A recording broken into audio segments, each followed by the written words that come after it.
ஞானானந்தமயம் தேவம் நிர்மலஸ்படிகாகிருதிம் ஆதாரம் சர்வ வித்யானாம் ஹயக்ரீவம் பாஸ்மகே.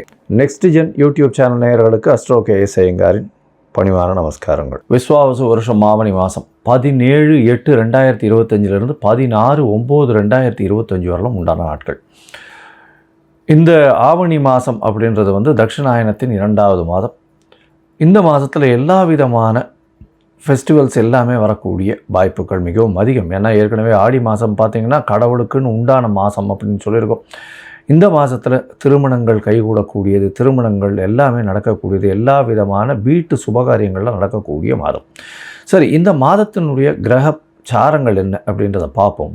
இந்த மாதம் ஆவணி மாதம் அப்படின்றதுனால சூரியன் சிம்மத்தில் இருப்பார். அதனால் சூரியன் சிம்மத்திற்கு போகிறது தான் ஆவணி மாதத்தின் ஆரம்பம். ஏன்னா நம்ம சூரியன் ஒரு ராசியிலிருந்து அடுத்த ராசியை போகிறத நம்ம அதாவது சூரியமான மாதங்கள்ன்றத மாதிரி நம்ம பார்க்குறோம். அதனால் சூரியனை சார்ந்து இருக்கக்கூடிய மாதங்கள் அப்படின்றதுனால ஆவணி மாதம் நம்மளுக்கு 17/8 அன்றைக்கி ஆரம்பிக்கிறது. சரி, இந்த மாதத்தில் வரக்கூடிய மாற்றங்கள், அதாவது மாத கிரகங்கள்னு சொல்லக்கூடிய சூரியன், செவ்வாய், புதன் மற்றும் சுக்கிரன் என்னென்ன மாற்றங்கள் ஏற்படுத்துறது அப்படின்னு பார்த்தாலேனா, இந்த மாதத்தில் சூரியன் ஆவணி அப்படின்றதுனால சிம்மத்திலையும், இந்த மாதத்தில் காலபுருஷ தத்துவத்தின் முதல் ராசியான மேஷ ராசியிலிருந்து 3வது இடம்னு சொல்லக்கூடிய மிதுனத்தில் சுக்கிரனும் குருவும் இருக்கா. 4வது இடம்னு சொல்லக்கூடிய கடகத்தில் புதன், 5வது இடத்துல கேதுவோடு சேர்ந்த சூரியன். இந்த மாதம் 6வது இடத்துல செவ்வாய் இருக்கார். 11ஆம் இடத்துல வக்கர சனி மற்றும் ராகு கும்பத்தில் இருக்கார். சரி, இந்த மாதத்தில் மாறக்கூடிய கிரகங்கள் அப்படின்னு பார்த்தோம்னா, இந்த மாதம் பிறந்து ஒரே வாரத்துக்குள்ளே, அதாவது புதனும் சுக்கிரனும் மாறுறார். முதல்ல சுக்கிரன் மாறுறார். அதாவது 21/8/2025 அன்றைக்கி சுக்கிரன் கடகத்துக்கு போகிறார். அதற்கு பிறகு 25ஆம் தேதி பார்த்தேடையானால் 25/8/2025 அன்றைக்கி புதன் கடகத்திலிருந்து அதாவது சிம்மத்துக்கு போகிறார்.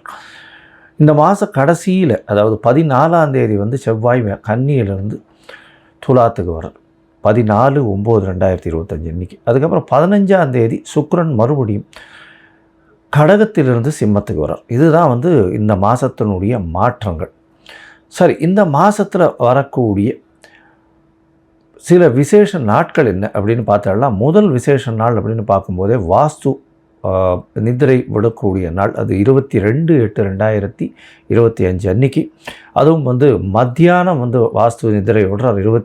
அதாவது 2 மணி 31 நிமிஷத்துலேருந்து 4 மணி 1 நிமிஷம் வரலாம், 1.5 மணி நேரம் 90 நிமிஷம். இந்த 90 நிமிஷத்தை 5ஆல் வகுத்து 18 நிமிஷமாக பிரிச்சுண்டு அவர் கண் விழித்து அவர் என்ன சொல்கிறது, காலை கடன்கள் முடிக்கக்கூடிய காலகட்டம் ஒரு 18 நிமிஷம். அதற்கு பிறகு அவருடைய ஸ்நானம் 18 நிமிஷம், பூஜை செய்வது 18 நிமிஷம், அதற்கு பிறகு போஜனம் உண்ணுவதும் 18 நிமிஷம், அப்புறம் தாம்பூலம் தரிப்பது 18 நிமிஷம்னு இப்படி பிரிகிறாங்க.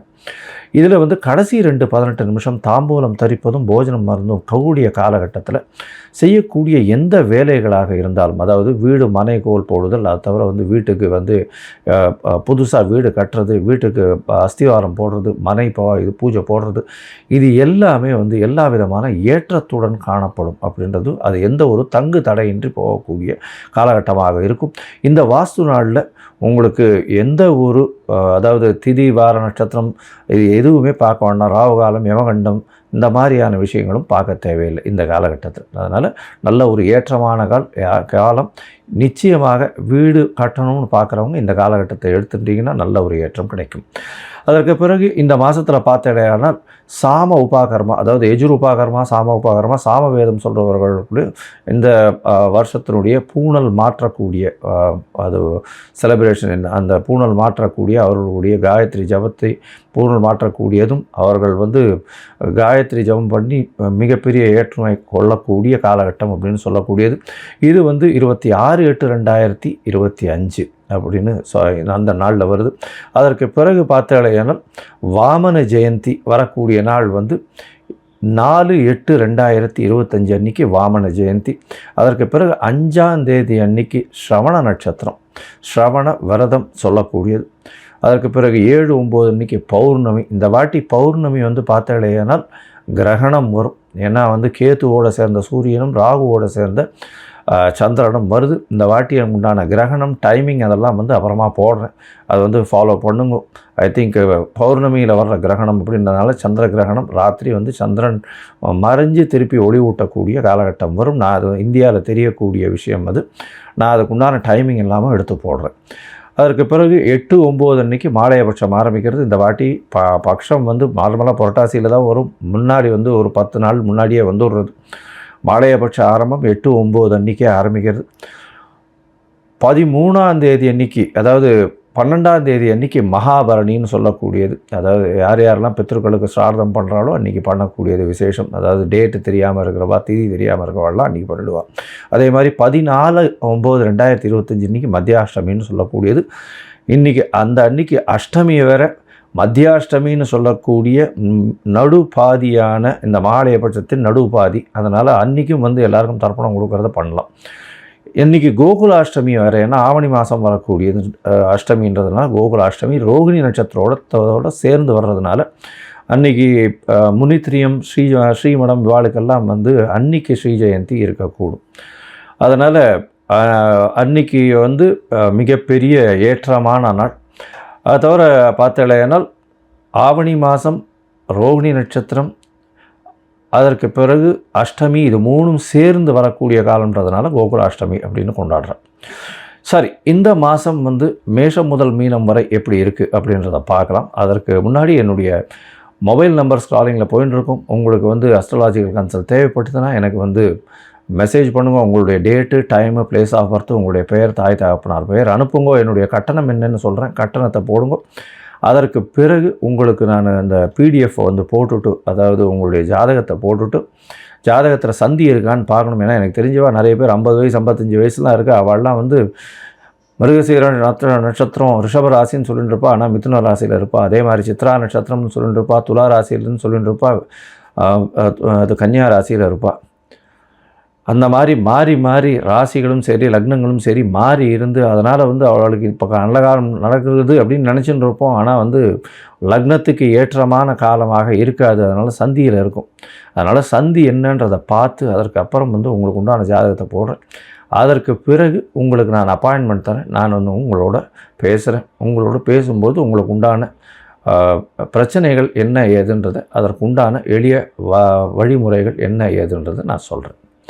சரி, இப்போ மேஷம் முதல் மீனம் வரை விஸ்வாவச வருஷம் ஆவணி மாதம் ஒரு ராசியாக பார்க்கலாம். கன்னி, உத்தரம், ஹஸ்தம், சித்திரை இந்த 3 நட்சத்திரம் 9 பாதங்களை கொண்ட ராசி. ராசியின் அதிபதி அப்படின்னு சொல்லக்கூடியவர் புதன். உங்களுடைய ராசிக்கு 11ஆம் இடத்துல இந்த மாதத்தில் ஆரம்பிக்கிறார்.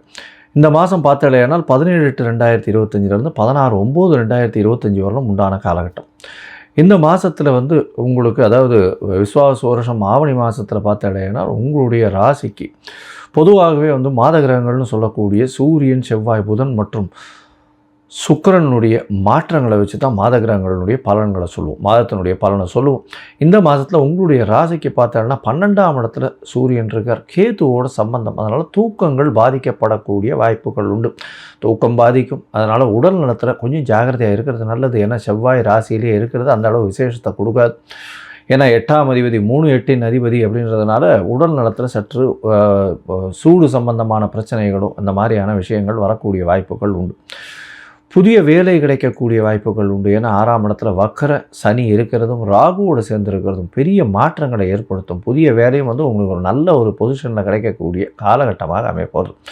ராசிக்கு 10ஆம் இடத்துல பார்த்தேனால் குரு இருக்கார். குரு 10ஆம் இடத்துல இருக்கிறது ரொம்பவுமே விசேஷம்.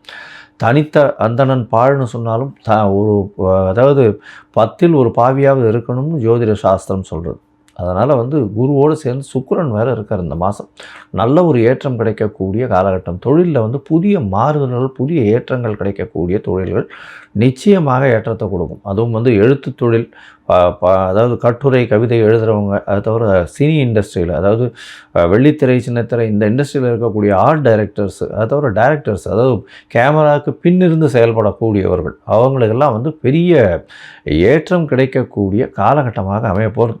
இந்த மாதத்தில் பார்த்தோன்னா உங்களுடைய ராசிக்கு 11ஆம் இடத்துல சுக்கிரன் வரார். அவரே 9ஆம் அதிபதி. அதனால் தந்தையின் மூலியமாக நல்ல ஒரு ஏற்றம் இருக்கும். வெளிநாடு போய் படிக்கணும்னா நல்ல ஒரு நிச்சயமாக படிக்கக்கூடிய பாக்கியம் உண்டு.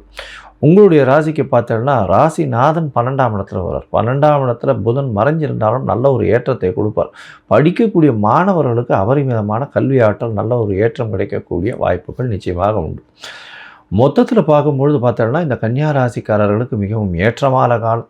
இந்த ஏற்றமான காலத்தில் பார்த்தோம்னால் புதிய வேலை கிடைக்கக்கூடிய பாக்கியம் இருக்கும். தொழிலில் அபிவிருத்தி இருக்கக்கூடிய வாய்ப்புகள் நிச்சயமாக உண்டு. அதுவும் இந்த கணிதத்துறை, டிராஃப்ட்மேன், அதை தவிர ஸ்டாட்டிஸ்டிக்ஸ் மெயின்டைன் பண்ணுறவங்க, தவிர லைப்ரேரியன், இவாளுக்கெல்லாம் நல்ல ஒரு ஏற்றம் கிடைக்கக்கூடிய காலகட்டமாக அமைய போகிறது. இந்த மாதத்தில் உங்களுடைய ராசியிலேயே செவ்வாய் இருக்கிறது உடல் நலத்தில் சற்று பின்னடைவை ஏற்படுத்தக்கூடிய வாய்ப்புகள் நிச்சயமாக உண்டு. பணவரவிற்கு பஞ்சம் இருக்காது. ஏன்னா தனஸ்தான அதிபதி சரி, தனக்காரகன் பார்க்கறது பெரிய விசேஷம்.